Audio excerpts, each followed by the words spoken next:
இப்போ டிஃபன் சாம்பார் இட்லி தோசைக்கு சாம்பார் எப்படி செய்கிறதுன்னு பார்க்கலாம். இதில் பார்த்தீங்கன்னா பாசிப்பருப்பு, இதில் இது 100 உலக்கில் பார்த்தீங்கன்னா 3/4 உலக்கு பாசிப்பருப்பு எடுத்திருக்கேன்.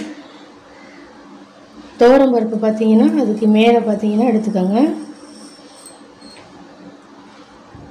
இப்போ நல்லா 2 தடவை இதை கழுவிட்டு இது ஒரு 10 நிமிஷம் நம்ம ஊற வச்சு எடுத்துக்கலாம். பருப்பு பார்த்தீங்கன்னா நல்லா ஒரு 10 நிமிஷமாக நான் ஊற வச்சு எடுத்திருக்கேன். ஒரு குக்கரில் இதை சேர்த்துடலாம். கூடவே சின்ன வெங்காயம் ஒரு 15 சின்ன வெங்காயம் சேர்த்துக்கோங்க. மீடியம் சைஸ் தக்காளி பார்த்தீங்கன்னா ஒரு 3 தக்காளி அதையும் சேர்த்துக்கோங்க. கூடவே இது காய் பார்த்தீங்கன்னா கத்திரிக்காய் நான் கட் பண்ணி தண்ணியில் போட்டு வச்சுருக்கேன், அதையும் சேர்த்துக்கலாம். கூடவே பார்த்தீங்கன்னா ஒரு 1/4 ஸ்பூன் மஞ்சள்தூள் சேர்த்துக்கோங்க. ஜீரகம் பார்த்தீங்கன்னா ஒரு 1/2 ஸ்பூன் ஜீரகம் சேர்த்துக்கோங்க. நல்லெண்ணெய் கொஞ்சம் சேர்த்துக்கோங்க. நல்லெண்ணெய் அல்லது விளக்கெண்ணெய் சேர்த்துக்கோங்க. நல்லா பருப்பு வந்து குறைவாக வேகிறதுக்கு. பெருங்காயத்தூள் சிறிதளவு சேர்த்துக்கோங்க. இப்போ தண்ணி சேர்த்துருவோம்.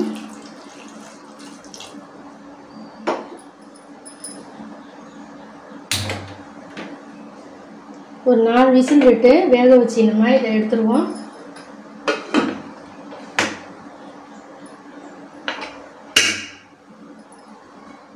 இப்போ பார்த்தீங்கன்னா குக்கரில் ப்ரெஷர் நல்லா போயிடுச்சு. இப்போ ஓப்பன் பண்ணிடுவோம்.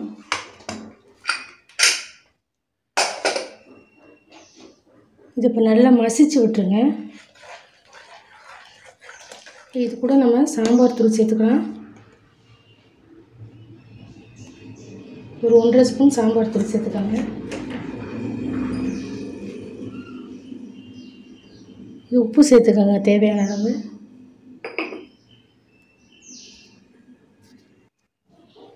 இது நல்லா கலந்து விட்டுக்கோங்க.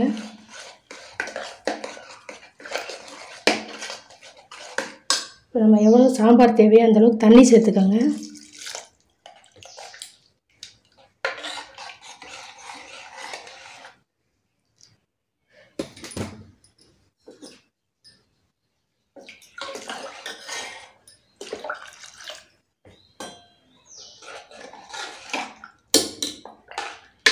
தண்ணி சேர்த்து இந்த மாதிரி கலந்து விட்ட பிறகு அடுப்பில் வச்சுருவோம்.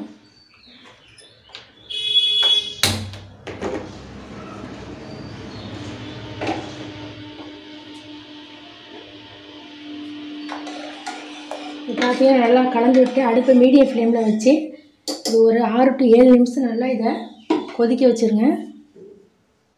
இப்போ சாம்பார் பார்த்தீங்கன்னா நல்லா கொதித்து ரெடி ஆயிடுச்சு. இப்போ இதை வேறு ஒரு பாத்திரத்தில் நம்ம இதை மாற்றிக்குவோம். இப்போ ஒரு வானலியில் நம்ம தாளிக்கிறதுக்கு எண்ணெய் சேர்த்துக்குவோம்.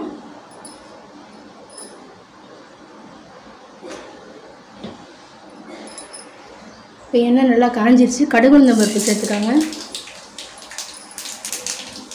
ஒரு 1/2 ஸ்பூன் ஜீரகம் சேர்த்துக்காங்க. நல்லா கடுகு நல்லா பொரிஞ்ச பிறகு வரமிளகாவும் பச்சை மிளகாவும் நான் கிள்ளி வச்சுருக்கேன், அதையும் சேர்த்துக்காங்க. கருவேப்பிலை சிறிதளவு சேர்த்துக்கோங்க.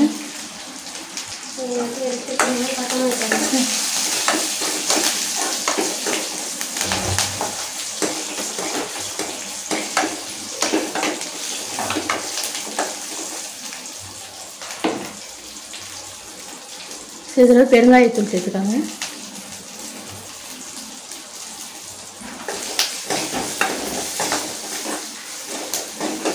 இதை அடுப்பை ஆஃப் பண்ணிடலாம். இப்போ தாளிச்சதை சாம்பாரில் சேர்த்துக்கோங்க.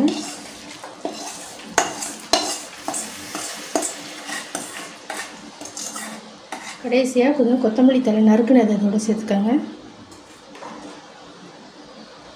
ஒரு சூப்பரான பார்த்தீங்கன்னா டிஃபன் சாம்பார் ரெடி ஆகிடுச்சு பாருங்கள். இது இட்லி தோசைக்கு சப்பாத்திக்கு சூப்பராக இருக்கும். கண்டிப்பாக நீங்கள் இதை ட்ரை பண்ணி பாருங்கள். இந்த வீடியோ பிடிச்சது நம்ம சேனலுக்கு லைக் பண்ணுங்கள். ஏஆர் கிரியேஷன் சமையலுக்கு சப்ஸ்கிரைப் பண்ணுங்கள். அடுத்த வீடியோவில் பார்க்கலாம். நன்றி, வணக்கம்.